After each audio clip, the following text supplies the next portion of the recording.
What are we All talking right. about? What are we doing? I don't know. Let's chat about you, my love.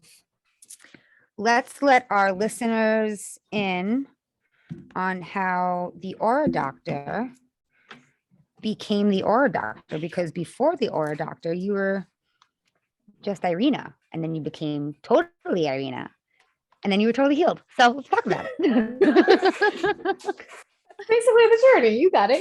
Yep. Yeah, it's a journey. It's a journey, but I think, I mean, I was quite interested in your journey, and I know I've picked your brain a lot. So I think the viewers might be interested as well. So let's see. So I'm just gonna jump right in. Yeah, we're Let's do doing it. it. Yeah, Let's do it. no time to breeze that. I guess I made you cry last podcast. It's only fair. Except we're not together this time, so I can't hand you some tissues. I put on the But I dog. think I have mine prepared. I might have to use. Wipe it on the dog. Minnie. Thanks, Mitch. Oh man. All right. I think I'm ready. Okay. Whew, I All think right. I'm ready. I need a blessing before we You're start. never gonna be ready for this one, but Never I'm gonna gonna, get it. Never gonna get it. you got it. Whew. All All right. right. What's today's topic? It's me. Ah! It's you. It's Okay. you. Yeah. We're gonna make the person who doesn't want to talk about herself talk about herself. Okay. So, I'm ready. all right, let's see here, because I'm gonna start writing things down and going forward. All right. So, in your level of comfort, with as much information that you're willing to give, um, would you like to tell us how this journey started for you? Like how you evolved into the Aura Doctor? Is there a point in time that you feel shifted you the most? And I'll let you take that away. Really good question. Um, it was a long ass journey. Um, I guess the truth is you're kind of born knowing what you're meant to do and what your gifts are, where they lie, and then whether you follow the path or you don't, it kind of either shakes you up and wakes you up, or you just follow the path of least resistance and you get there. I followed the path of most resistance. Yes. I'm going to pause you really quick. Like there's something going on in the background. Oh, yes. The laundry. I think that's what it is. Every so often I hear PRB. Move, bitch. Like what you were saying before, that you were born with kind of a knowing, and the part that we paused on was the path of least resistance, but you had resistance. I was actually really good. So I'm sorry to have stopped you there. So we'll pick up from there. So your path of resistance, that's where we were at. Yes. So I took the path of most resistance, I would say. I was super obedient and wanted to almost fit the mold and fit everything everyone else wanted me to be. Like, I think we talked about like the movie Ella Enchanted. That was me. I was born with the gift of obedience. Whatever you want, please. Yes. You want me to do this? Yes. Whatever you say. Yes. And I always knew that my brain worked very differently than other people's. I was always aware. I was always an honor student growing up in elementary school, junior high school, all for college. And it wasn't, I mean, not to like brag, it wasn't like hard work to be that. It was just like something that came easy. It's like I studied, I did my work, and then I was like, move on, I want to go do like the artsy stuff. But so I always was very creative. I always had this sense of creativity where I was able to channel pictures and drawings. I would make my own magazines when I was little. I would sketch, I would draw, my diary growing up is literally a work of art. I would draw my feelings. I would draw what I saw, what I felt, as opposed to write them. Wow. And this is how young? I started drawing. How young were you, like when you say? Yeah. I would say elementary school, I started drawing. yeah, around elementary school, middle school, like around the time you like keep your diary and it has a little lock on it. And there's like one, remember like those 90s diaries that were like fuzzy and you Yes. had like a fuzzy cover and had a little tiny lock on it, like one of those. Um, Like a and people, generic key that you yes, just pushed in. or you could have just like broke it really easily. So I felt like that wasn't private enough. So I needed to draw my feelings because getting them out into Wow. words felt like other people can read them and understand them. And I needed it to come out in a way where I got it out, but nobody fully understood the message except me. That's Um, cool. yeah. I always also had this really strong sense of intuition that I almost learned throughout my life to ignore.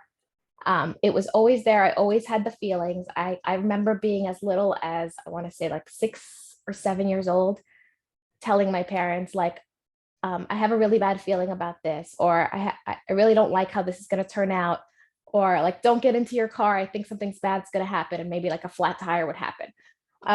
So I always had like these weird feelings, but it would always kind of just be like brushed off, like, oh, it's just a coincidence, and or oh, what do you know? You're just a little kid. And I kind of learned to not trust my intuition for a while.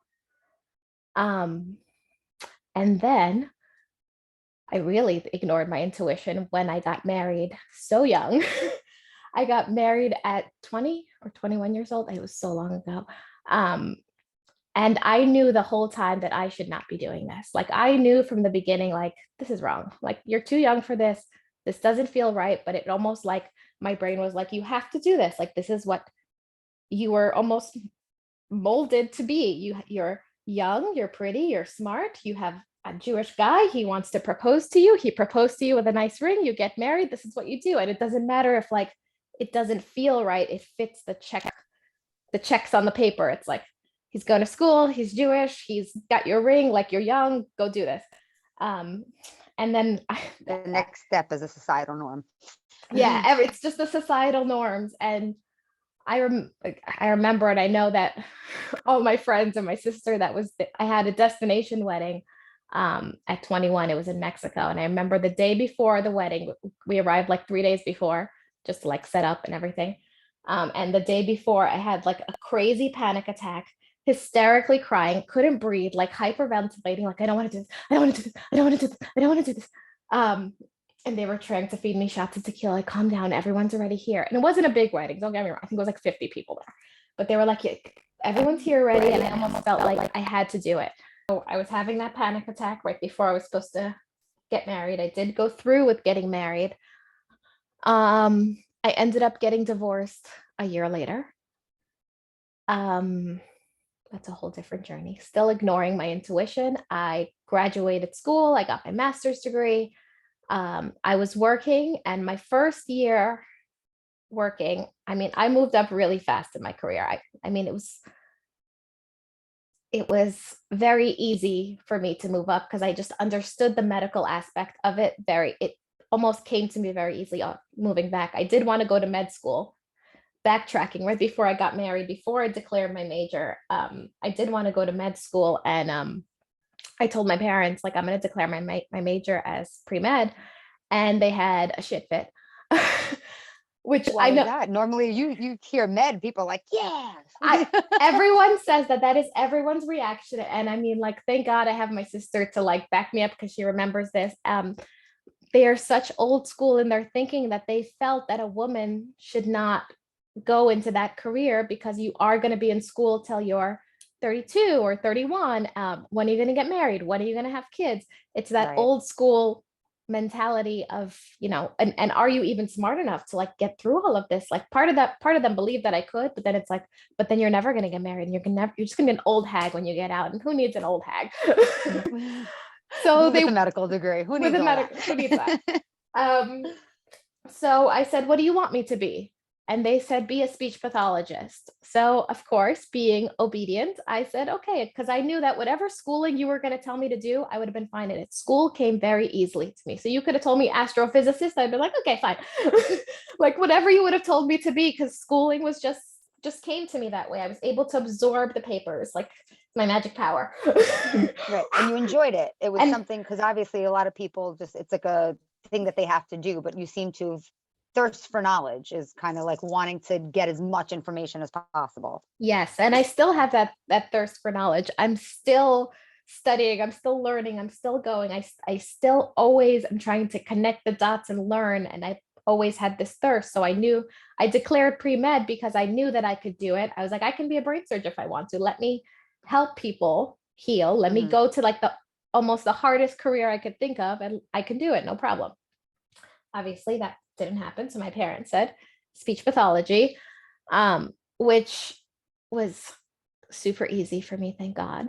But I went down the medical realm of it because you can kind of go down two paths. You can go down like the education realm of it and work with young children, or you can go down the medical path and work with people with traumatic brain injuries or strokes and stuff like that, trachs and vents in the hospital. So I kind of focused on that because that was as close to being the doctor that I had in my head. So I was like, I'm going to be as close to that. I get to put on my white lab coat every day. I get to diagnose people. I get my stethoscope. I can be basically a doctor. I mean, you could have just told people you were a doctor. Like, okay. Exactly. Yeah, I believe it. To the patients in the hospital, you weren't a speech therapist. You were, they considered you the swallowing doctor or the swallowing expert, because that's typically what, no, that sounds kind of pervy, but that's not what I did. Like people that's when the white coat comes off. No. No. It's people that obviously had issues with eating and drinking and speaking after, traumatic incident. So they considered you a doctor, but you weren't. But I worked very closely with doctors and severe illnesses and traumas. And I worked my way up to supervisor within, I don't know, a few years of doing it. I don't remember exactly the timeline. And then at 25, I started getting sick.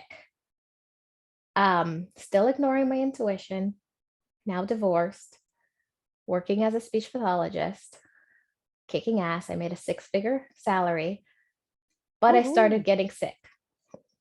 And at first it was just like this weird flu-like symptoms that would come.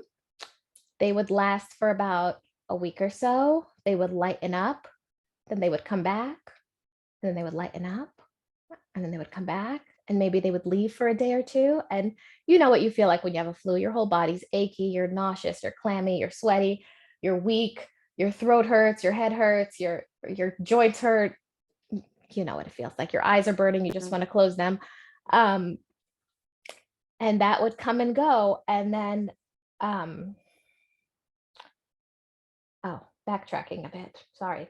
The story's been so long. It's been a decade of me going on this journey to become this aura doctor. So right before the symptoms even started, I went on a trip upstate. This is only in retrospect do you realize, do you connect the dots? When you're living it, you're just kind of like, what just happened? So I ended up going upstate with some friends, and I was fine. I was healthy. I was with an ex-boyfriend at the time. I came back, still was fine, had some mosquito bites. It was the summer. Who doesn't have mosquito bites? Nothing special. I was actually switching jobs at the time, switching from working at a high profile nursing home to a high profile hospital here on Long Island. And they needed me to have a physical done for employment. So I ended up coming back from that trip and I went to just a regular physical. I was fine. I felt good. My physical was obviously normal. I just ended up like joking to the doctor, like, look how big these mosquito bites are. Like, where are these mosquitoes from Chernobyl? Like, since when do they bite so big? And she laughed and she was like, oh, it's just an allergy to mosquito bites. They'll go away in a few days. It's fine. And they did. And obviously that's all forgotten and gone. And then I want to say probably like 4, maybe 5, 6 weeks after that, which who would make the connection, I started feeling sick. I started feeling flu-like. And of course you think it's, it's a little flu, I'll get better. And then I'm on that roller coaster of it lightens up and it gets worse. It lightens up and it gets worse. So then, you drink your fluids, you take your NyQuil. I went back to the doctor, I want to say maybe 2 weeks later after that roller coaster of like coming in and out of it. And I told her, I'm having this flu-like symptoms. It keeps coming in and out. So I went back to the doctor. Mhm. Told her like I'm having these flu-like symptoms. They keep coming and going. I'm nauseous all the time. I'm really weak. I'm clammy. I'm having these low-grade fevers, like under 100.9. They would never really go up too high. So she did like the basic, testing analysis, and she's just like, okay, let's send out some blood work. We'll see what happens. But maybe it's just like a little virus. Maybe you got some food poisoning. Let's see what comes up. So I go home, waiting for anything. Nothing comes up. I'm going on this roller coaster of like not feeling well again for, I want to say like another 2 weeks of like, feeling flu-like. It gets a little bit lighter, like when you feel like you're almost going to come out of that flu and then it comes back. So you're Uh, about 2 months in now of just not just about two almost months like a in. constant in Yes, and out. in Yeah. and out. Like I can't like stand on my feet, if that makes sense. I'm like almost think And you're I'm still there. working through all of this. I'm still working. I'm going to work Yeah. every day. I mean, like, yes, I took in the beginning, I took like, 2-3 days off thinking that it was just the flu and I'll drink my fluids yeah. and I'll go away. But then it get better and then get worse and it get better. And like nobody could figure it out. So then I'm going back to the doctor. I'm telling her again. I'm still not feeling well. I'm not all the time. I'm having these low grade fevers, all this pain. I feel like I'm flu, like blah, blah, blah. And she's like, well, we did the stuff and nothing came up. Is there any way you're pregnant? I mean, I wasn't at that time. I didn't have a boyfriend already. I was single. I wasn't having sex. So I'm like, unless like I am Mother Mary herself, like I'm not pregnant, I promise you. But of course, when they see a 25-year-old like cute girl, they're gonna be like, oh my God, she's fucking everyone. She either is pregnant or she's got, HIV and herpes. Unfortunately. I know that journey too well. Yes. But yeah. So obviously she took a pregnancy test there and it was negative. And then she's like, well, maybe it is like a little virus. Sometimes they can last a little longer. So she's like, well, let's do 10 days of antibiotics. It was a basic antibiotic that you regularly get. I'm not going to say which one. I've been on so many, but a basic one that I'm sure everyone's been on. And I was finally like, yes, they gave me something. I'm finally going to get better. Like, this is the answer, because I really believed in medicine. I just thought, like, you're not giving me anything. How am I supposed to get better if you're not giving me an antibiotic? Like, obviously, I'm not going to get off this roller coaster. For sure. So then I took the antibiotic and I started to get better. And I want to say by day 5, I was like, oh my God, I feel almost human again. I haven't felt this way in almost 2 months now. Wow. And then I finished that 10-day antibiotic, and I want to say like less than a week later that flu-like symptoms came back, but this time with like a roar. Like I thought it was bad before. I was like, oh my God, why is it back? Why is it so bad? What's going on? And this time we're now already in September. So from that summer trip where I got bitten, we're now already in September, and it was a holiday weekend, and I felt so sick. And obviously all the offices were closed. And I told my parents, like, I'm so sick. I just want to go to the emergency room. I'm not waiting till the holiday weekend's over. Like, I can't, I just can't. So I ended up going to the emergency room, literally like rolling in, like vomiting into a bucket, like shaking, fevering, but low grade fever. But for me, a low grade fever is high because my body runs at 97.1. So if I'm at 100.9, trust me, I feel like ass. Right. It's not like, oh, you run at like 99 and then you get 100. It's like nothing. That's like a full blown fever for me. Yeah. But that I learned that later through my medical journey. So I went to the hospital and they ran their regular tests, and all they found was a UTI they did a urine analysis and found that I had a UTI. And they're like, well, it could show up like, because I had no UTI symptoms. There was no burning, there was no frequency, there was nothing. Just all the flu-like symptoms that I explained. So they're like, well, I guess it's possible that you have flu-like symptoms. It's possible people do from a UTI. So they gave me another antibiotic, sent me home, and said that I'll feel better in a few days. So there the journey begins again. I took that antibiotic. I think it was a 14-day antibiotic for the UTI. I started feeling better. I finished that antibiotic, and then under 2 weeks later, the symptoms came back with a roar this time, even louder than before. Now I was getting like, my memory was getting really fuzzy.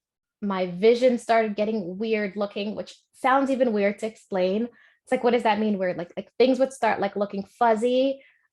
Everything would start looking like it's almost like in picture motion, like it wasn't like moving in like a fluid movie. I felt like I was almost like glitching, like everything was moving in picture form. I felt really weak. I was having severe memory loss. Um, I was having like weird pains, like weird, like shooting pains down my legs, just weird things that I never felt before. Um, what happened after that? I think I went back to the hospital when it came back, and it came up with another UTI. So they put me on another medication, sent me home. Then they recommended that I see, obviously, a specialist, a nephrologist to check out your kidneys, and a urologist to check out your urinary tract, because obviously this is coming back and I'm having weird symptoms. I go down that track, see all of them. They can't find anything wrong with me. The symptoms continue. They come back with a roar.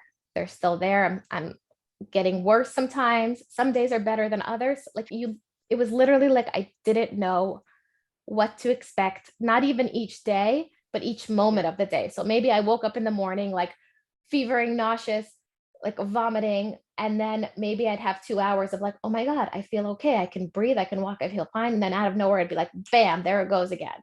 And then I would never know when it would hit. I would have to keep Ziploc bags in the car next to me because I would start vomiting while driving. Like I would be driving to work and it would just, there was no like time to pull over. There was no time to move. It was literally just grab and go, like in your seat on top of you. And the only reason I learned to keep Ziploc bags because it happens enough times that I threw up on myself. I'm gonna cry thinking about it. Or I threw up on this seat. I like literally remember like when I got rid of that car, I was like, oh my God, I'm getting rid of the sickness with it because I threw up so many times in that car. Um, Oh, no, I'm okay. Get me back on track. What was I talking about? so All right. we were traveling in a vehicle. Yes. We got rid of that vehicle and we're hoping for the sickness too. So where are we now? So from there, I should also mention that I come from a family of a bunch of medical professionals. My husband's a registered nurse, my mom's a registered nurse, my aunt's a doctor. Like I worked with in the medical professional. So I had a lot of doctors that I knew that were my acquaintances that wanted to almost help. Like, oh, these doctors don't know what they're doing. Let me help. Come to my office. Come to this. You know how it is. Yeah. And it's almost like one after the other would just be like, I don't fucking know. I don't get it. I don't like, it was like the biggest ego kill for them because all of them were like, I can figure this out. And then suddenly they couldn't. So they started, it's almost like, God forbid your car was treated like your body, like it would never get fixed. Like if you needed to go to a different like mechanic to get your tires fixed, a different one for your hood, a different one for your engine, a different one for your never be fixed. It would never be fixed, but that's how we treat people. So then after that, I started getting sent to like every single specialist you can think of: rheumatology, neurology, infectious disease, gynecology. I can't even like anything. I can't, there were so many, I can't even remember them all. Neurosurgery, I've been sent to like everything.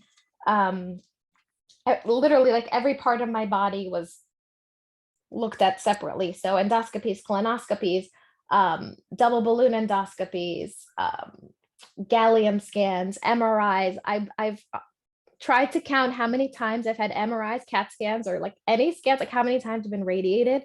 And I think it was over like 120 times.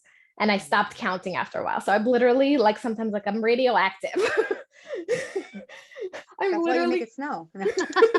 I'm literally radioactive from the amount of times that they scanned me. And they just kept not being able to figure it out. And all that kept coming up was these weird UTIs. And that you have no symptoms. No UTI symptoms at any point. They would just come up in my urine exam when I would pee in a cup. And then the weirdest thing started happening, that the infection, the UTI infection, when they would do the urine analysis, it would come up with a bacteria that was resistant to every single antibiotic except like 4 on the market. And they said they've never seen this in a person my age, that like something like this only happens to like an old person that's like decrepit in their diapers and like nursing home that doesn't get changed. They're like, there's like, how is it possible that you're getting this bacteria that's so resistant to everything? So I had to be hospitalized several times just for having a UTI, because the only antibiotics that were susceptible to that bacteria were IV antibiotics. So I had to be hospitalized for at least 5 days at a time. So at least every month I was hospitalized for having a UTI. So I'd be hospitalized, put on medication like Rosefrin, and then stay in the hospital for 5 days. They would send me home. I would start to feel better. And I would say within 2 to 3 weeks, I'd be back on the cycle and the symptoms would come back. And then I'd go back to the doctor and there would be that UTI again, resistant to everything. They would go to the hospital. They already knew me at some point. And they'd be like, why is this not letting you go? Then they went back to the urologist. Let's do a cystoscopy. Let's do all these other exams. I forgot whatever else they did. Because they focus on this UTI and thinking it has to do just with this, and this is what the culprit is. And Right. how long now since your original symptoms is this? Would you say? We're going now into probably 2 to 2.5 years of a roller coaster. Years you've been on this. Every couple of weeks, it's a cycle of all this, and now 2 years later, you're getting hospitalized for a week on top of it all. Yes. So I want to say like a year later is when the hospitalization. So for about a year, I would be hospitalized every single month for antibiotic infusion.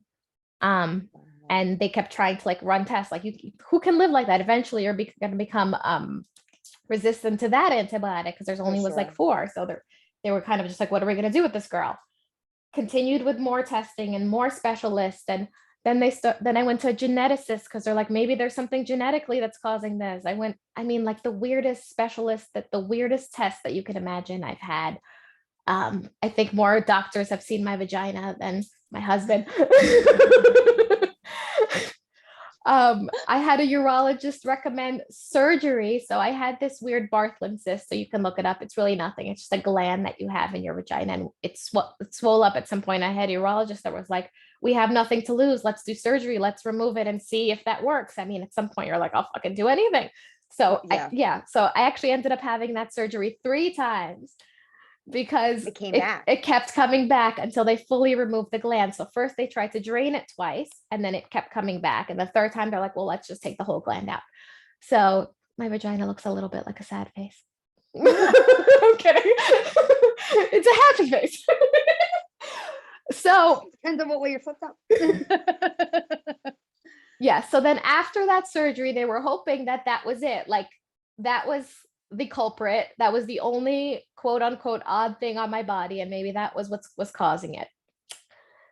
So now, then I was with just, I'm sorry, just for people listening too, like in the medical field, and you coming from the medical field, you can understand how that's like all signs are pointing to this. Like it's the only thing that at this point makes sense, because we have nothing else to go on, and it's the only thing that's out of the ordinary. Absolutely. And I was tested for everything under the sun. I mean, I was tested for HIV at least 10 times, herpes. I mean, every single STD you could think of, because they were sure that that's what I had, because I appeared to have some like a sexually transmitted autoimmune disease. And, you know, of course, if you're 25 and cute, you must be whoring. Right. And if you know me, I barely slept with anyone. Maybe I should have, at that point I was like, maybe I should start whoring. Maybe that's the cure. The amount of times I was told, like, you probably have HIV, you probably have this, is ridiculous. Or like, tell me the truth. How many sexual partners have you had? I'm like, 3. No, but tell me the truth. Like 3. It's amazing how at that point, and you being so sick and going through this, that they wouldn't believe you, that you'd be still lying or covering something up. And you know, that's very interesting. Yes. I even had, at one point I went to a neurologist, and she had 2 residents with her that were studying under her. And one of her residents, like, and when I went to my doctor's appointment, obviously 2 years, 2.5 years later, I came with like a big binder of every test and scan I've ever had. So it was like this huge textbook that I would walk in with, like, this is everything that I've been through for the past 2.5 years. They can't figure out what's wrong with me. This is like, because you don't want to run the same test over because everyone starts going down the same tracks. Like, we've been there. Look through it. It's all been done. Every test you can think of. It's not rheumatoid arthritis. It's not lupus. It's not MS. It's not this, like, just because you do this test on me doesn't make it's going to change. Like opening Right. a fridge, like I open it, nothing new is in there.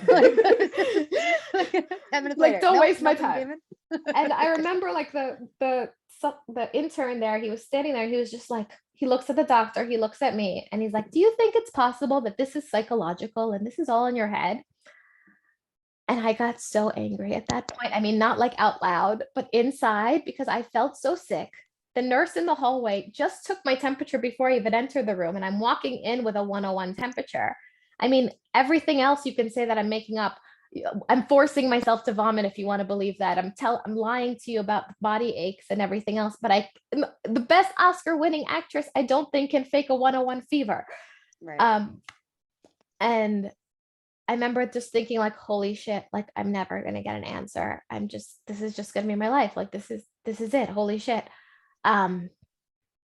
Throughout those 2 years, the symptoms got weirder and worse. So I would start getting weird neurological symptoms. I would start getting weird pains in my legs. Sometimes I wouldn't like have severe difficulty walking. And it almost felt like I was a battery, and I would wake up every morning, but I would wake up at a 2% battery, and I only had 2%. And if I ran out of that 2%, it almost felt like my body gave up on me. Like my legs would start giving out, my arms would start giving out. Like I wouldn't be able to hold my head up. I would have to lay down. There were times where I fell asleep driving home from work, but not on purpose. Like I literally could not keep my head up. It would just be so intense. So you're Because working on a 2% battery, I'm not just trying to get up and do daily stuff. You're living your life I'm at doing 2%. the best that I can. I won't say that I was doing the best job or, optimal, but I was doing the best that I could. I mean, thank God I had some amazing coworkers, like the kindest women at that time that literally covered my ass. So like I'd be like, can you watch, my patient for a minute? And I would literally run to the bathroom and vomit. And they would never tell anyone because I was so afraid of losing my health insurance and not being able to get treatment. And I was like, if they find out, then they're gonna make me go on medical leave, and how am I gonna get treatment, and how am I gonna get help? And they would always cover for me, and they were like, if you need anything. And on top of all that, it's also embarrassing to be that sick, have no answers, go from doctor to doctor, and everybody's like, what do you mean they can't figure it out? What do you mean you're just living like this? What do you mean you're like, you almost feel so isolated? It's like, I don't even know what I mean. I'm just trying to survive. I'm just trying to like feel normal and have the opportunity to just wake up one day and feel okay. You're killing me over here.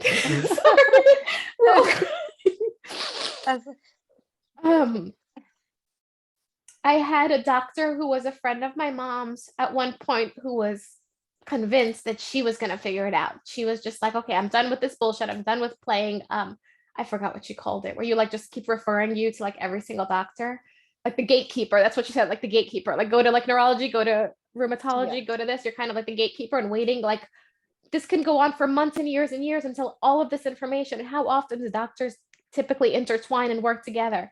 So she actually hospitalized me for a 2-week window, and she ran every test she could possibly think of because she was so adamant of like, I'm going to figure out what's wrong with you. Like, that's it. Like, I'm done.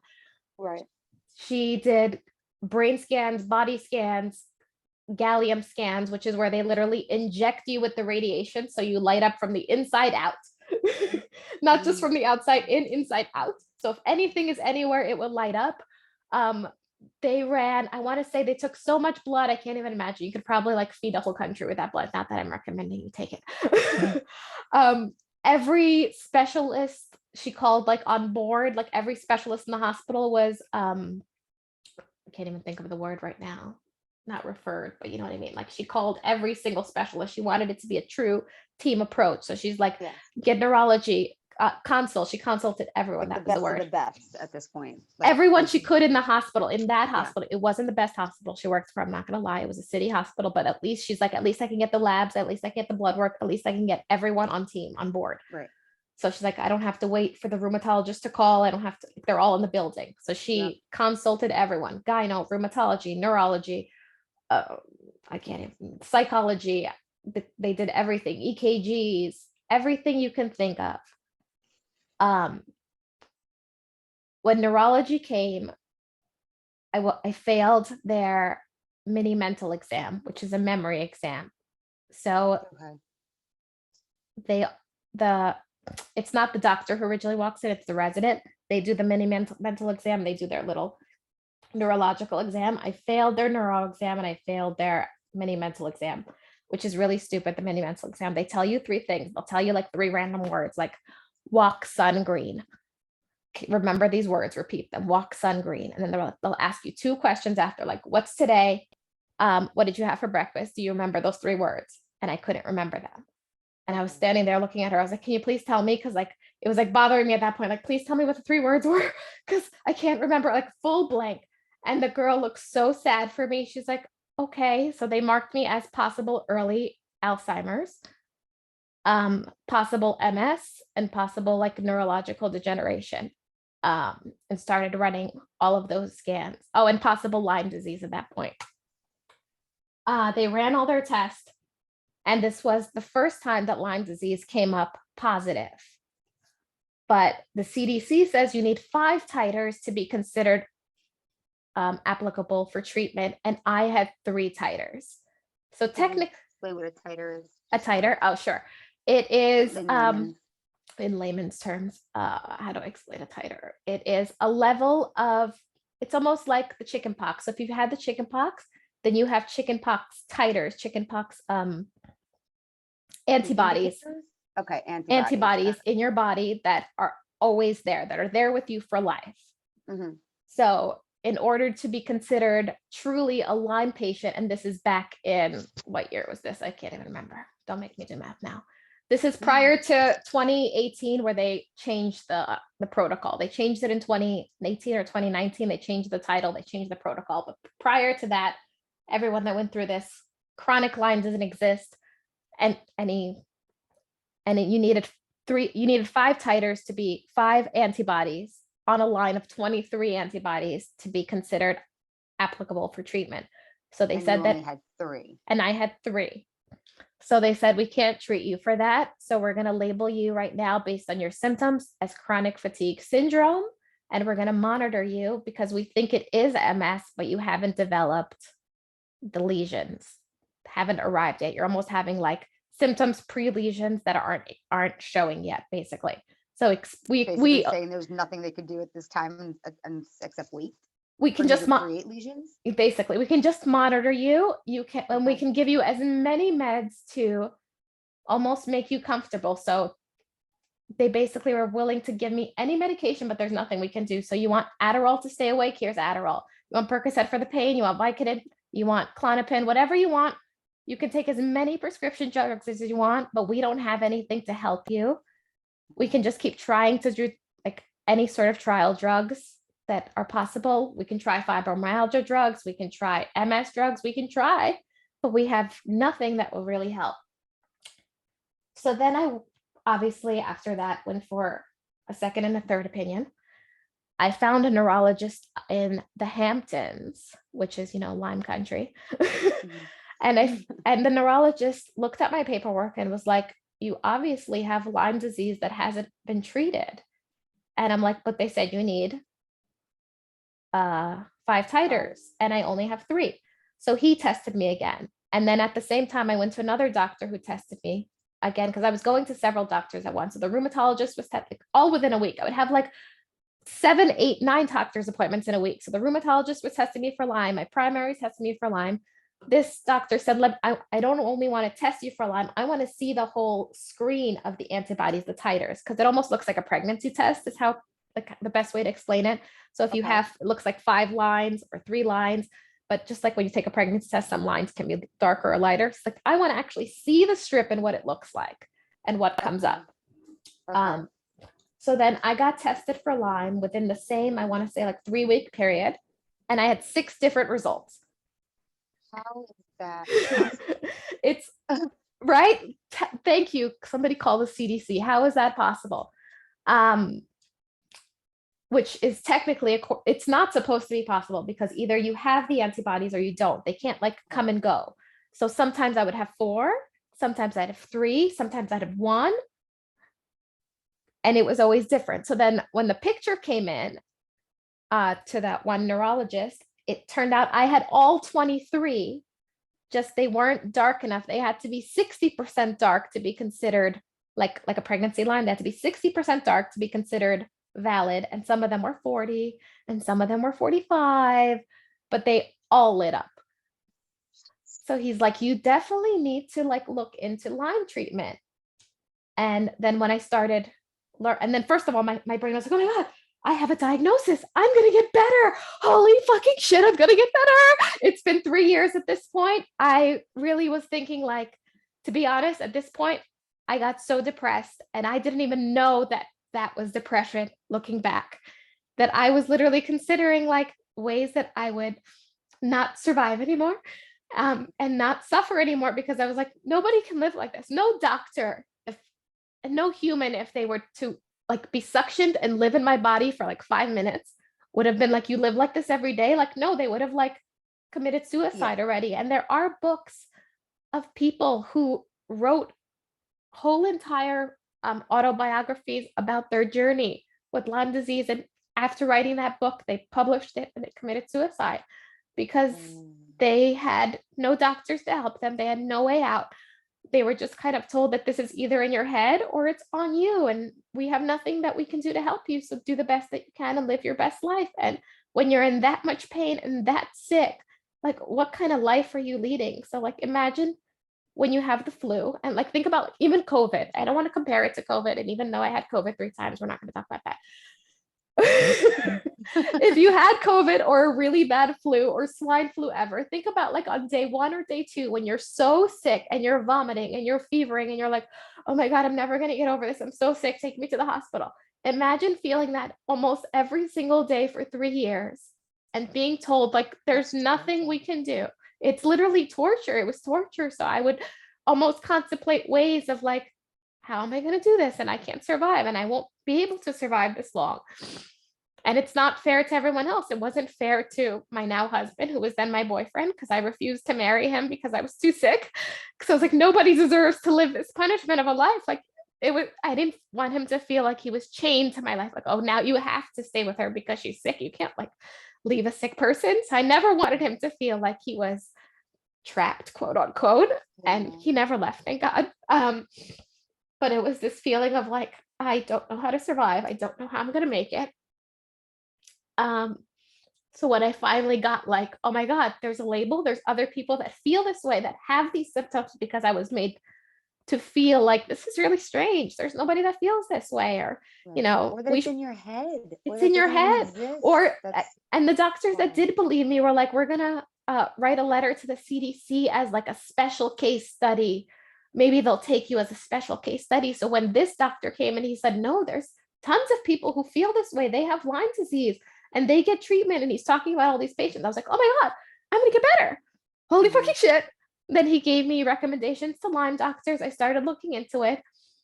At that point, chronic Lyme disease was not considered a real diagnosis, that Lyme disease was only allowed to be treated within the first 6 weeks of incubation. So 6 weeks from the bite is when you could get treated. There's no treatment for after that. And if it didn't go away after that, you shouldn't have anything. So there wasn't. So that was the CDC's 6 to 8 weeks after getting bit, and then after that it goes away, like it doesn't exist anymore. Either or your body's fighting. Now this is your life. Yeah, either your body fights it on its own and it should go away after those 6 weeks if you missed your window to get antibiotics, but they do not have a treatment protocol after that, and they don't acknowledge that chronic symptoms exist. Yeah, I would think there's something majorly needs to be changed about that assessment. CDC, I think we need to, way to attack I want to say in 2019 they finally came out with a diagnosis and they called it post-treatment Lyme disease disorder. which is symptoms that persist after you've been treated for Lyme disease. So if you've had the 6-week treatment and you still have Lyme disease symptoms after, you have post-treatment Lyme disease. So at least they But acknowledge still something, nothing, but as still if no you treatment. didn't get no treatment and you're still like this or whatever. What? I'm sorry. I'm just trying to go over in my small little brain over here. Sorry, my large mental No, brain your affirmation. beautiful brain. In my beautiful large brain that encompasses information. That's what we're trying to do. That there's nothing. There's not even an acknowledgement of, if you didn't know or didn't have it caught within 6 to 8 weeks and couldn't get any antibiotics, that there's nothing. It like almost doesn't exist. It Like doesn't exist. You don't exist as a case, as nothing. Like, I'm sorry, no, that can't possibly be. We're just gonna pretend like that's not a thing. That makes no sense Yeah, to me. and That is their wild. only treatment is 6 weeks of doxycycline, and after that, there really isn't much. They don't really acknowledge the co-infections that can come with it, because there's ticks can carry many infections. Right. So since it wasn't acknowledged by the CDC, which means that there's doctors aren't treating it because insurance won't cover it. So then finding a Lyme literate doctor meant paying for everything out of pocket. So I started finding doctors. They ran their tests. I started treatment with them, all out of pocket. We're talking about hundreds of thousands of dollars later. I'm literally working at this point to just pay for my medical. Like, my husband's paying, my boyfriend at that time, is my husband now, is paying for everything. I mean, the house, anything else, my entire salary is just treatment. Literally just treating myself, if that makes sense. And in the beginning, you were so concerned about losing your job from being sick because you didn't want to lose your health insurance. Now it's not even helping you. Now this is where you're at. Right. I mean, it did cover some of the medications and stuff like that. So I'm grateful for that. And it did allow me to see other doctors, but the treatment and stuff was all out of pocket. I was on antibiotics for 3 years straight. I was taking anywhere from 80 to 100 pills a day, having IV infusions 3 times a week, still sick as a dog. And then as I'm taking the medication, you don't just get better. Like, you think like you're going to get better, and this is the answer, but there's something called this Herxheimer reaction that is very common with tick-borne disease, which is whenever you add any sort of medication or supplement into the mix, that your symptoms start to roar even further. So it's almost like it becomes enclosed in your body. It knows how to live in it. And then once you add in a new antibiotic or a new medication, it's almost knocking on the door of this encompass, and it starts swimming out into your body. And then suddenly it's all over your body swimming, and you're having this detox, severe reaction, and your symptoms are horrible. And this would happen every month because a new antibiotic would be introduced every single month. So every single month I would flare even worse and get a little better, and then flare even worse and get a little better. And I was on that journey for 3 years. Out of the hospital now, would this kind of put you back in there too, or Say that again. where while you were flaring and all that, did you have to be in the hospital? And There were times I was in the hospital. There were times where I was sick enough to go to the hospital, but I didn't go because I knew there was nothing they could do for me. I would Right. just cry it out at rather be home. comfortable at home. Yes, well, because they're comfortable as you could say. exactly. There was in the beginning of my journey of Lyme treatment, the first year, I did go to the hospital several times thinking that like I would get help, and I didn't. They would actually make it worse. They would give me something like prednisone, which is an immunosuppressant, and then I would get worse, and it would just make everything worse. And they just wouldn't know what to do with me. So eventually I stopped going to the hospital because I stopped putting my trust in it, unfortunately. 3 years in, still sick as a dog. About 2 years of treatment, I started getting better. I did see the light at the tunnel at some point. I did have, I want to say like 6 to 7 months straight of like, I was feeling good, still on medication, still taking like 80 pills a day, but I was like, oh my God, I feel human. It worked. The treatment's working. And then one day, bam, I started feeling sick again. And the doctor was like, this is very common. We got to continue treatment, continue adding stuff, adding more. The journey went on for another year. And at one point, I literally just gave up. I sat my husband down. I told him that I cannot do this anymore. I cannot work like this. I cannot live like this, and that nobody should be forced to live like this. Nobody should have to go to work, vomiting in a bag with a fever, feeling like they have the flu every single day just to afford treatment and not get better for years and years. Like, what's the point? Um, at this point, I started learning a little bit about holistic things. I started learning about holistic nutrition. I got a little bit into yoga as best as I could. Um,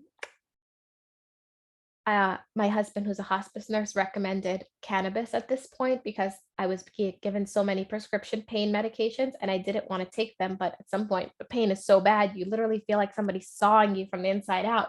And I would be screaming in pain, but I would like refuse to take the Percocet or the Vicodin because I was like, I don't want it.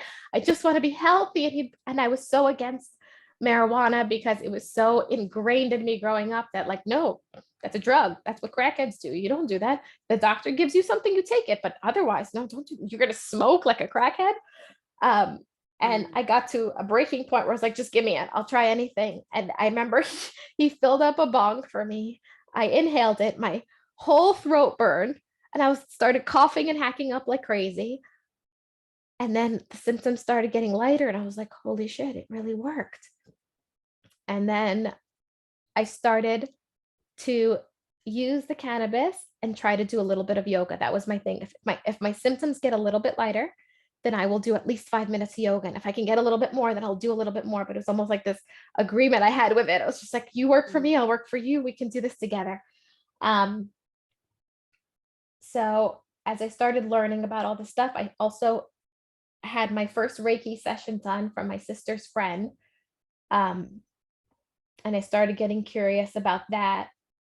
I started learning about Ayurveda and plant medicine and the medical medium and eliminating foods. And I had already was eating a very clean diet throughout my treatment. And even before I had Lyme, I was eating pretty clean, but I was really like gluten-free, dairy-free, like plant-based, clean. And then I started learning even more into it. So then when I sat my husband down and said, I cannot do this anymore, I think I'm going to go on medical leave, and I'm not going to go back. I don't know what I'm going to do. I'm going to go on disability, but I can't live like this anymore. And I'm going to just see what happens. I'm like, I have two options. I can either continue to go down this road and like go to work every day and fight for this medication and keep paying for this medication, or I can drop it all, try to do all of this weird shit, all of this weird holistic shit that I've been learning, see if that even is an option.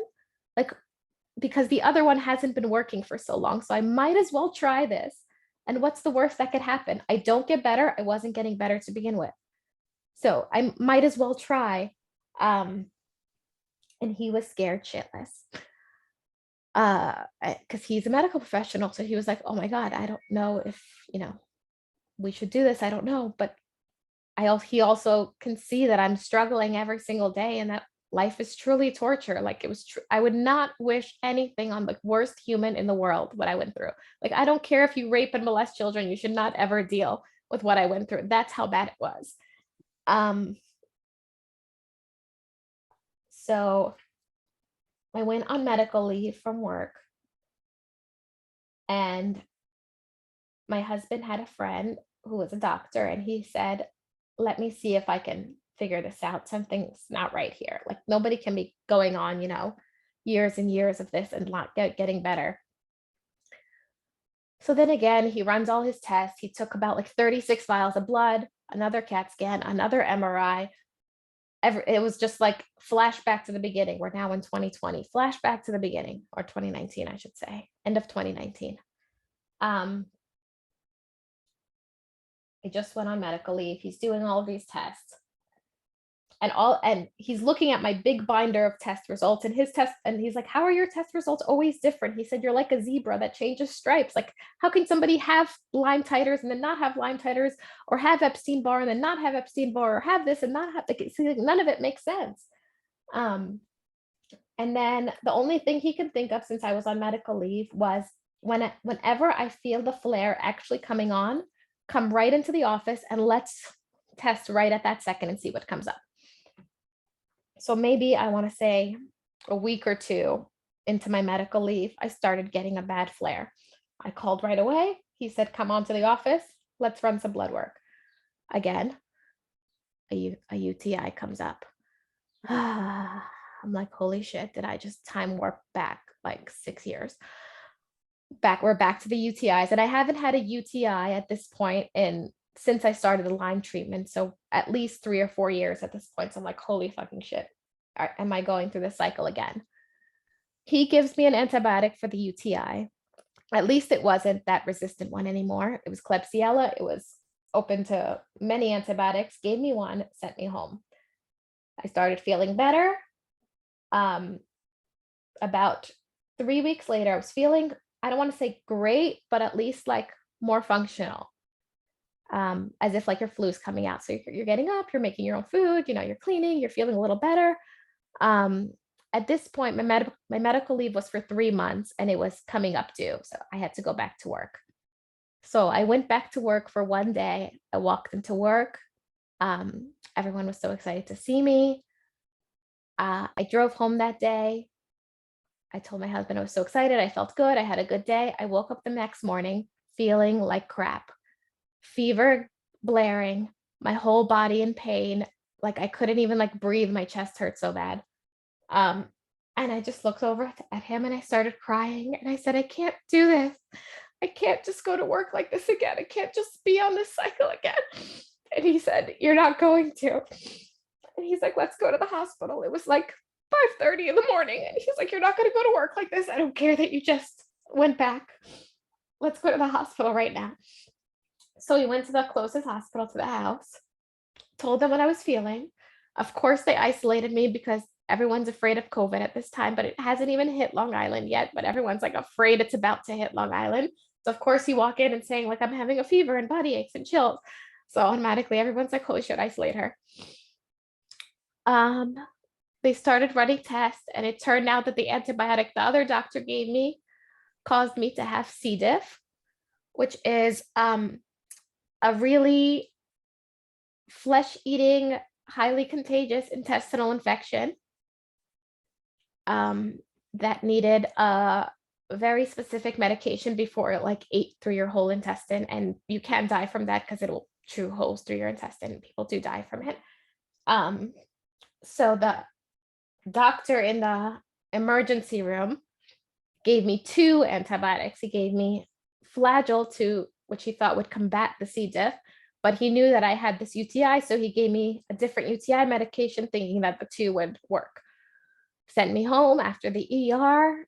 I emailed the school, let them know that, I have this highly contagious bacteria. They were like, fine, whatever. Don't give it to us.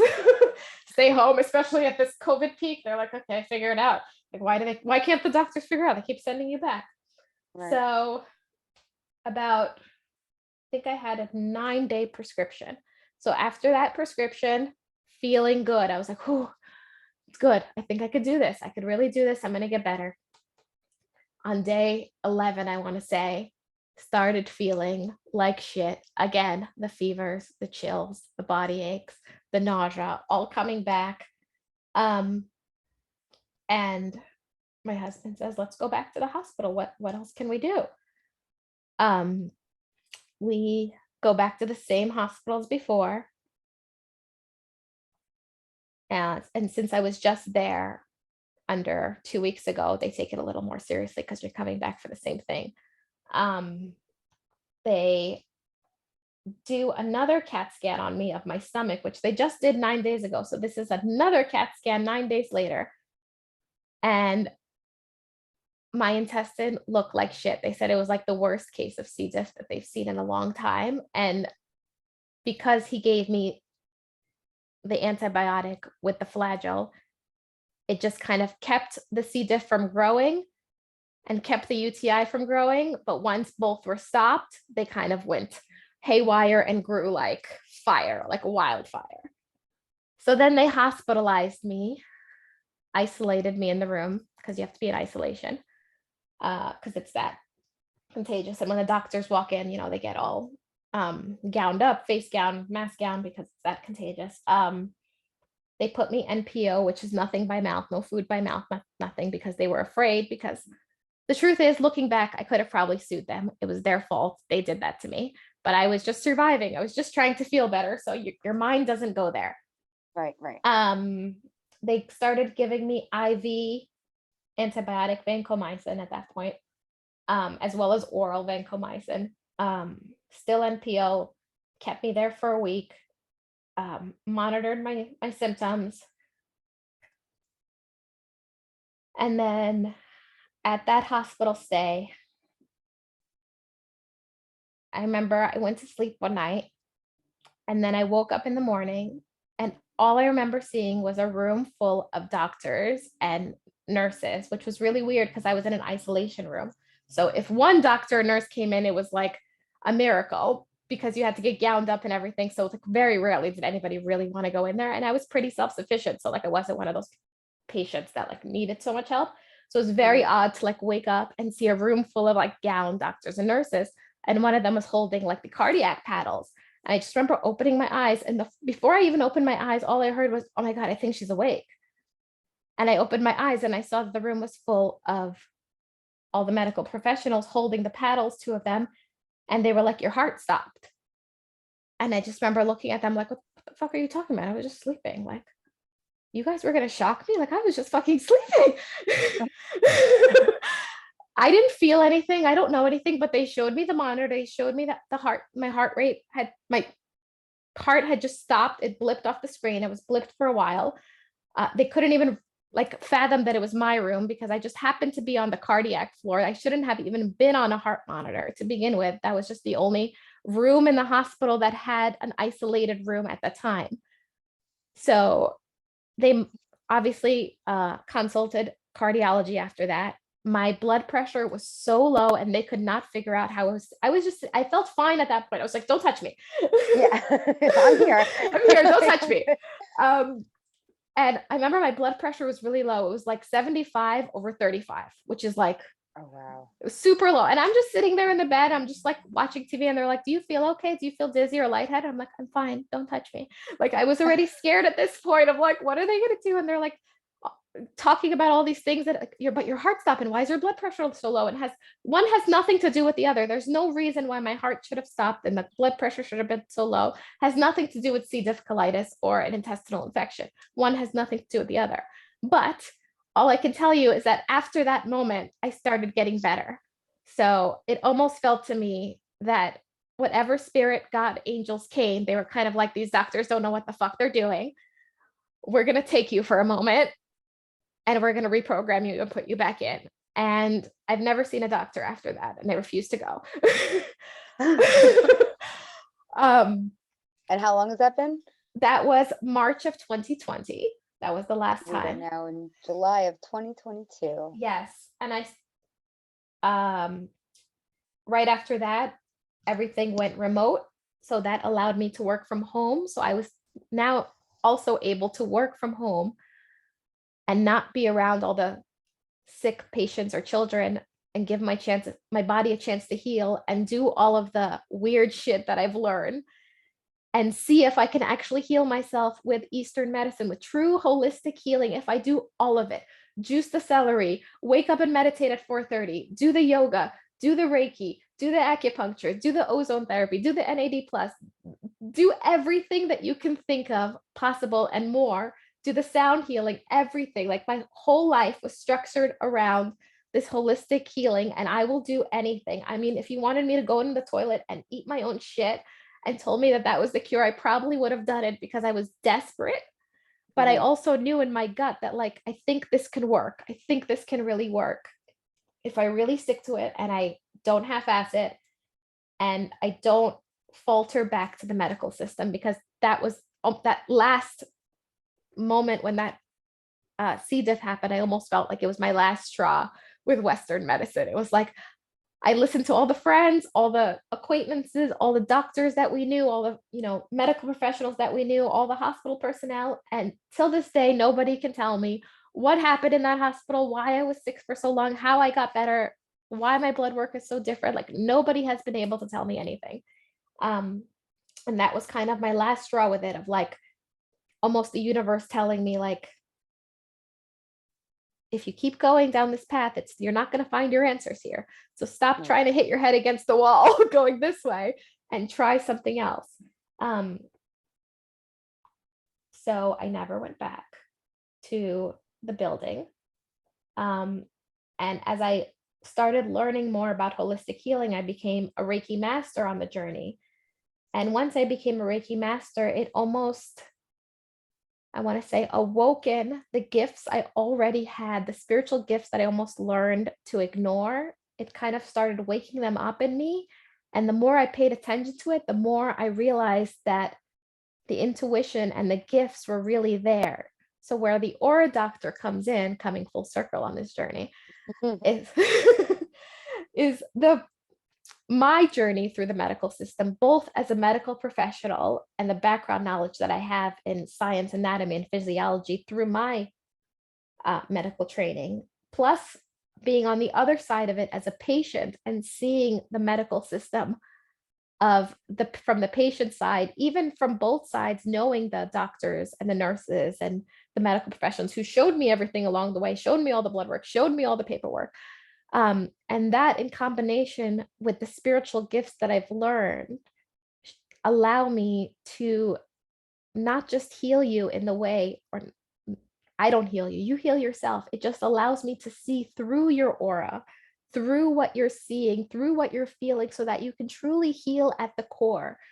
So I've learned through my journey and through connecting to my intuition and my own gifts that when I am Reikiing somebody, or I am in this practice of Reiki, that I could almost talk to your energy and I can speak to your energy and it speaks back to me. And I learned that there was a bigger reason for this journey of all of these symptoms. And I almost feel that that the universe gave me this almost cram session of every possible symptom you could possibly have on the planet, so that I could almost know what everyone can feel, and I can talk to their energy and their energy talks back to me through my body, through the symptoms, because your body is very literal. So if I'm feeling a pain in my chest or in my knee, there's a meaning for it. As I'm doing your Reiki, it's almost like your energy talks to my body and tells me where your issues lie, where your ailments lie. And that conversation with the energy in conjunction with all of the medical training, the holistic nutrition, the anatomy, the physiology, bringing that together with plant medicine can truly come together and heal your body inside out, healing it on an energetic level from the inside and the outside, using your aura, using your energy that speaks to you to reaffirm, and using your thoughts to manifest, and finding I want to say, treatment plan or protocol plan that works for you. So if that's maybe meditating every day, maybe eating certain foods, maybe eliminating certain foods, maybe doing some sort of mirror work, but almost pinpointing where the issues lie by connecting the spiritual aspect with the science aspect and coming together. So you have your aura and your doctor. But that was my journey. Yeah, that was a lot. Woo! That, that is, I mean, I know I've heard your story. I mean, we speak about it, but every time I hear it, it just floors me, because I couldn't even imagine having to go through. And I mean, I've had my own journey with this, and I look at you, I'm like, what the hell was that? That was a cakewalk compared to, like, so, like, puts into perspective, you know, just the life you've lived so far in such a short period of time, because you're, I don't want to say your age on air, but you're young. You're not, you have so much life ahead of you, and you've experienced more than people have their entire life. Like, you've lived several lives over in the last few years. So I it's, definitely feel that way. I feel like I've yeah, lived many but you, Lifetime oh movies.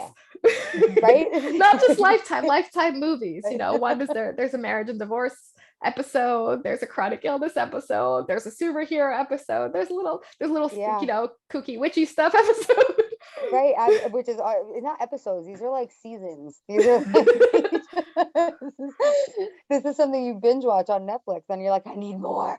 I want to know more about this because you've transformed every aspect of your life from that to now. But in these short periods of time, like there's been a new version of you reborn. I mean, numerous amounts of times in the last few years, and I feel like you're finally at this culmination of all of that of who you are now. I mean, even in the short period of time I've known you, you've transformed yet again into the Aura Doctor. So it's just it's awesome to be with you on this journey to witness it, but to just hear it is in this little hour window. I mean, I feel like I just lived a lifetime with you in an hour. How is that? It's It's really wild. wild. It's been wild. And you're right. I've transformed myself so much. Like, even like, as stupid as it sounds, like my Instagram started with me thinking that that surgery, that Bartholin cyst removal, was going to be the end of the illness. And I was at the time doing this fitness journey with this group that I follow online called Tone It Up. I love them. Um, and they have like these fitness challenges. So I was like, okay, after this surgery, I'm going to do this fitness challenge and it's going to be so exciting. And that's how my Instagram started. And then I remember being like, oh, I got knocked down by my symptoms. So if you really scroll back to my Instagram, it's like me trying to fight to be able to exercise and eat healthy and just wanting to so bad and getting sick. And then that evolved into totally Irina, which came up to me being like, where I was like, I'm going to be totally healed.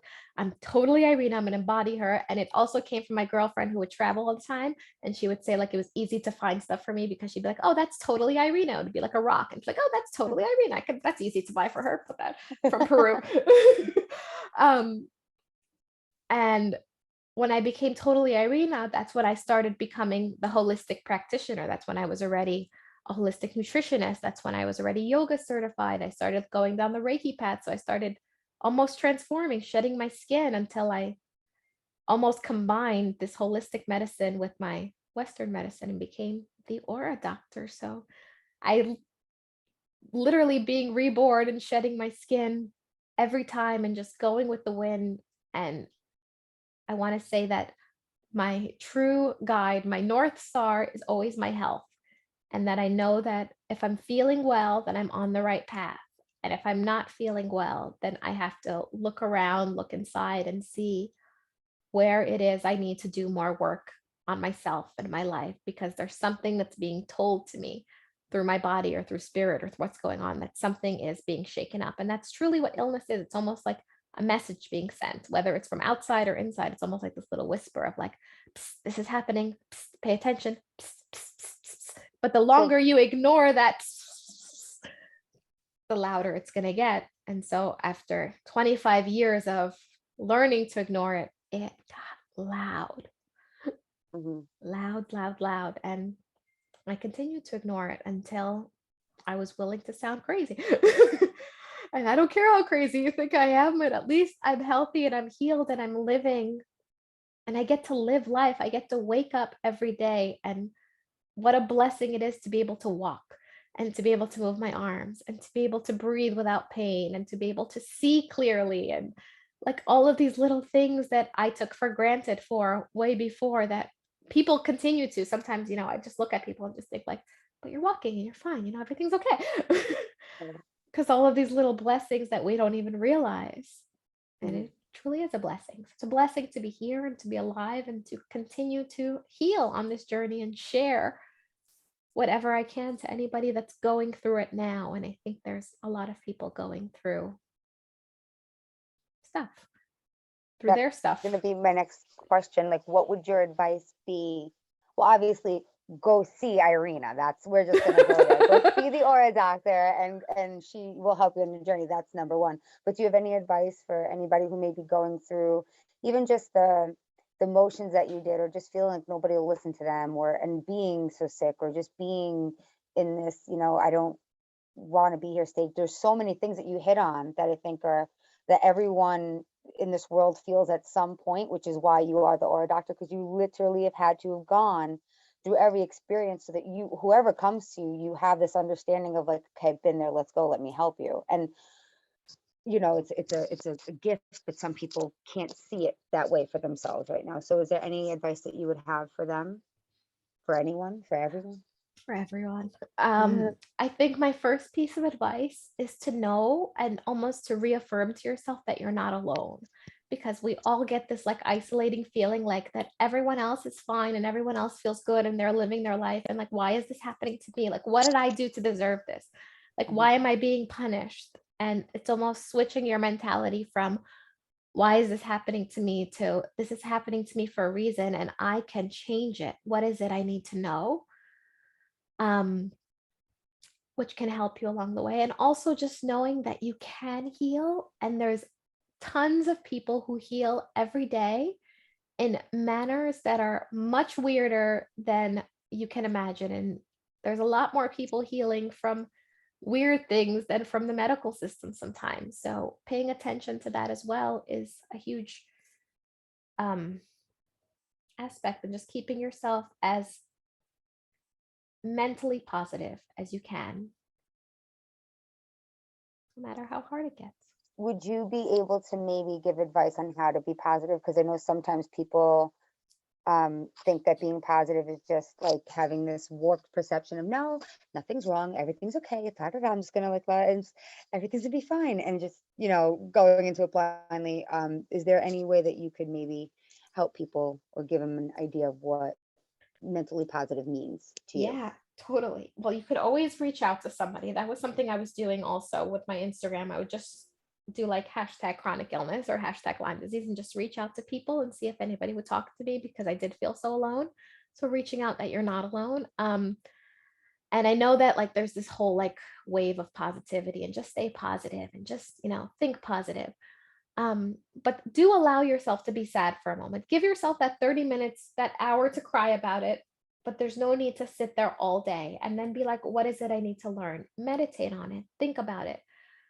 Try not to focus on the pain and the ailment and where you've been wronged, whether it's by doctors or by people or whatever it is, and try to just see above that. Like, see, why is this happening in my movie right now? Because whatever life we're living, it's your movie through your eyes. So you are the director, you're the caster, you're the star of the show. So you could even ask yourself, why did I manifest this in my life right now? And just allow the answers. Just allow yourself to be in the journey. And even just allowing yourself to be sick in the journey is okay too. Like that, we always feel like we have to be somewhere. Just allow yourself to go through it. That's beautiful. That's a really good advice, Yeah. honestly. And I've said that for the longest time too. Like, don't set a timer, don't live in it. You let it come up. And I was actually just talking to my friend about this earlier, but like with things like that, is like having a positive mindset isn't not having those thoughts anymore, not having those feelings or all these things. They're gonna come up no matter how healed you are, but you know your level of healed when you go, okay, I'm gonna take that thought, I'm gonna witness it, and then I'm gonna change it. And I'm gonna make it, a different, not my story anymore. It's a very interesting dynamic on how to do that. Okay, I just really want to quick. I know you said meditate and sit on it, which I do agree. If you can kind of find it yourself, and if you can't, I'm gonna again send you to the Aura Doctor. We can give your .com. information .com, theauradoctor.com. Or on Instagram and all that other stuff. If you do want, she really, I mean, I'll be a testament to it. Like, will change your life. So, Oh, thank but you. I would definitely if you don't know where to start, reach out to Irina. I think it's a great place to start. Um, and then do you have any advice for people who feel like they can't meditate or they don't have that power to do so? Is there any maybe people that you may suggest to also maybe help them along the journey, like you've given to me, Louise? Hey, is there any possible like other people that Yeah. maybe they can research or try and get into that flow? Absolutely. So if you feel like you can't meditate or you have trouble, but everyone can meditate, let's start there. Everyone can. Even if you just close your eyes and sit for a moment, you can. But if you do need something else, you could always go on YouTube and find like a Louise Hay or an Abraham Hicks or an Esther Hicks video and just have it listening in the background. You don't even have to truly be listening. Your subconscious mind is always listening and it will pick up for it what it needs to and release what it doesn't. So even if you feel like you can't meditate, that's a good way to start. Just have it playing in the background. Who knows what you're playing in the background? You're probably playing things like slap that ass in the background, and your subconscious is like, yeah, slap that ass, slap that ass. So if you have in the background something that's talking about positive or a different way of thinking, your subconscious is picking it up. It's always listening. Or maybe you have the news in the background. So you really need your subconscious always listening to that. You'll forever be sick if you have that news on, especially with the climate that we're in now. Oh I my just want to goodness. remind you that it's out there all the time. Yeah, so there's plenty of resources. You have your Wayne Dyer, Louise Hay, Abraham Hicks, Esther Hicks, Dr. Joe Dispenza. There's a whole realm of holistic healing if you're willing to try. I highly recommend the medical medium if you're dealing with any sort of chronic illness, chronic symptoms. He has great protocols, and I can vouch for you that they do not, like, vouch for him that they do work. He's got a ton of celebrity street cred. Highly recommend it. And we're always here for you. We are both people that have went through chronic illness and have healed our body and continue to heal our body and are doing miracles where doctors still don't understand what the hell we're doing. I still have doctors to this day calling me, and they're like, you're fine, you're okay, you're walking, you're able to walk, you're not that sick anymore, you're teaching yoga 6 times a day. What? Can we run tests on you? And I'm like, no, I'm fine. Like, just leave me alone. Like, just, Yeah, no touchy. we're good. Like, no touchy. I'm good. I know, but you should get checked. Da, da, da, da. And I'm like, just let me do my thing. And I promise you, if I need to, I will call you. I do. Some of them send me some of their clients when they're just like, I have no idea. You can try her. We don't know what to do. And I've had, thankfully, knock on wood, great success with a lot of people, with actually all my clients. Thank God, not to brag. But everyone's been healing, and it's been such a blessing to watch. And it's almost validated that I'm on the right journey, and that you can heal, and that you can help people, show them how to heal, and that the healing is within you. You don't have to search it everywhere else. I've searched every single doctor. I've been to the best of the best, Cornell, NYU, New York Presbyterian, you name it. I've been to the best of the best, and sometimes they can't help you. And I'm not the only one. There's hundreds of thousands of people that are going through it. So the power is truly within you. So the biggest takeaway, no matter what you're going through, is just remembering that the power is within you, that you can heal your life. The power is within you, even if you don't feel it that way. Just say it in your mind right now, like, the power is within me. I can heal. Done. I love it. I love it. Thank you so much. I mean, thank you for sharing your story, because, And there's it's so super much more. I feel personal, like and that was such a Cliff Notes version, because it gets wilder. And part of my brain has obviously forgotten a lot of things and ignores a lot of things. And I'm pretty sure my husband will not listen to this podcast, because he hates reliving that. yeah. Because it was a journey. It was a scary journey. You also lose a lot of friends throughout the journey, because it's like, oh, she's still sick, she's still going on. Don't call her, don't hang out with her. So that's a journey in itself of everything that needs to happen. But in retrospect, it's also beautiful from above. It's almost like your whole life had to get uprooted so that it can be planted in a different pot. So you don't blame the flower when it's not growing. You just take it and replant it. So that's kind of what the universe did with me. But I was holding on to the old pot for as long as I could. Like, No, but I like this it here. is my pot. Not even realizing the pot was better than you could have possibly imagined. And I Exactly. think that's a perfect way to kind of like wrap this up, is that life, even though in the midst of it, you can't see what you're going through, or the greater purpose, and being sick, especially like you were, and we're totally healed now. So we won't ever put that out there. But for being there, it's very hard to see, like you said, the light at the end of the tunnel a lot of times. But just know, when you do get there, it's that journey was purposeful, and it had to be done almost this way. Like, you have to, in order to clear things out, you got to shake it up a little bit, right? And yes, the hard to Aura see it in doctor had to be born, and she was Yes. definitely born March 2020, when my heart stopped and restarted. Whatever happened in that hospital, that's when the Aura doctor was born. And that's when my spiritual gifts really synchronized with my medical background, and it's almost everything came together. And I'm still learning, and I'm And- still studying, and I'm still, Absolutely. Never And your ending. childhood gifts too. Like we can't get the little one. Like she was the start of this. Like she already, it's like you know, and then you almost forget, but whole nother podcast. Yes. But it's like basically like you had to go back to your inner child and like reconnect. And once you did that, it was like that's it. Everything Yes. lined up. Everything lined up because I learned to ignore that power. And once I almost embraced the power, and don't get me wrong, the universe gave me no choice. It was like, embrace or die. Right, yeah. It's like, okay, I'm embracing it. Let's do this crazy shit. Right. And it's thankfully been a blessing. And I'm very grateful to be where I am today and to have the support that I have today and the friends and the partners and everyone that's here to kind of grow our consciousness together. And do that we shall. Yay! Yeah. Do you want to do a little tarot pull before we end? A little aura medicine? Give us a pull. I thought we just had my affirmation cards, but we actually have the medicine woman. Perfect. Okay? I don't She's got think her we could medicine woman actually- cards. Yeah, I don't think we could make So that what up. question can we pose for our tarot today as we end for a little dose of aura medicine? Let's see. Well, we're heading into a full moon tomorrow, which is culmination of the last 2 weeks, which is where you actually at the new moon first expressed your story, which is why we wanted to talk about it, because that was that new moon ceremony was really where you were able We to. all cried. Oh yeah, I cried today. We just cried. But that's also a form of release. We're letting it go. And it is traumatic. There Um, is some PTSD when you look back. It is trauma. I mean, now when I little blip when I got COVID, it was like PTSD. I'm like, oh my God, it's back. Oh my God, it's back. And then I was like, whew, it's just COVID.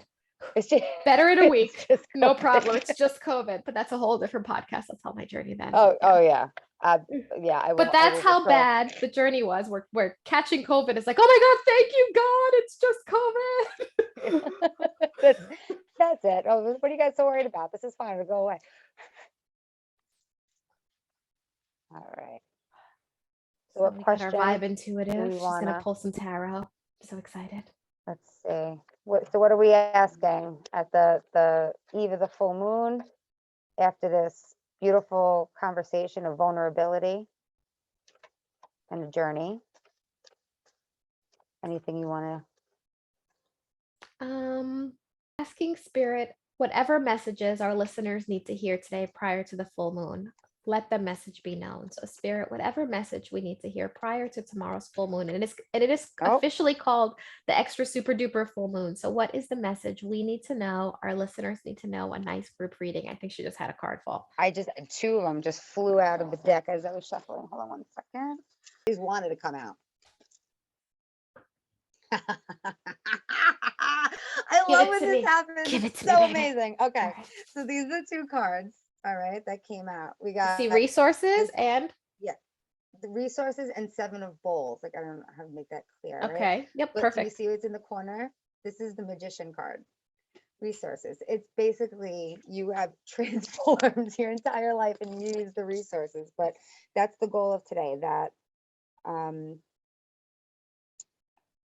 from where we are now, that there's transition, because this is a very water-esque, and water's flow, water is change. So there's a transition coming. Everyone's on the cusp of it, honestly. I think that's a truthful statement. But yeah, you are just basically go with the flow. Everything is happening for you, not to you. I think that's a good way to end that too. But that you have all the resources that you need that's inside you. You're the magician. This is exactly what you were saying, that Yeah. you are the one who can heal yourself. Everything that you need is already within inside you. So It's within listen you. to it, go with the flow, listen to your heart, listen to your intuition, and let that guide you throughout your journey, that you have everything you need right now in this moment. Amen to that. What a Amen to beautiful that. way to end. Thank you for an amazing Absolutely. podcast. Thank you for Thank you for an amazing podcast. I mean, I don't want to, jump the gun here, but we got two straight shooters in a row. I mean, come on, people are knowing who we are real quick off the bat. let's get everyone crying. We've been through the shit. But we love you, and just shows you that you can go through the darkest times and find your tribe and create the best light in the world. And we're so grateful for our listeners, for our friends, for our followers, for each other, and that we just continue to create this light and this group and this beautiful environment of positivity and healing and light together. So thank you. That's it. Love and light, honest journey. Find your tribe. Namaste. Send out some good aura Namaste. vibes. Yes.